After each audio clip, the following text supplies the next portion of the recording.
ఒకసారి అంబేద్కర్ పార్లమెంటు నుంచి బయటికి పోయాడు.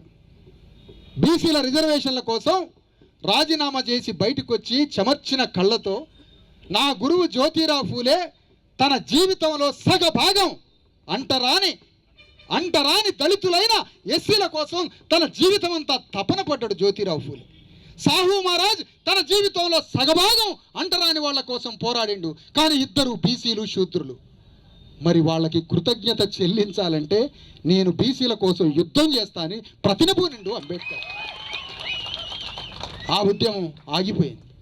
ఆ తర్వాత అదే అంబేద్కర్ ఉద్యమాన్ని కొనసాగించి మండల్ కమిషన్ ద్వారా పార్లమెంటు ముందు దేవిలాల్ విపి సింగ్లని 2 నెలలు గజగజలాడిచ్చి మండల్ కమిషన్ అమలు చేసే ఉద్యమాన్ని నెత్తి మీద వేసుకున్నాడు కాంశీరాం కూడా చనిపోయాడు. నేను చెప్తున్నా మిత్రులారా, నేను ఒక మాదిగ కులస్తున్న మిత్రులారా, బంధువులారా, నేను మాదిగ కులస్తుడిని, అట్టడుగు వాడిని, 6500 కులాల అట్టడుగున పుట్టినటువంటి మాదిగ కులస్తుడిని. కానీ నా ప్రాణం, నా జీవితం బీసీల ఉద్యమానికి అంకితం చేయాలనుకుంటున్నాను.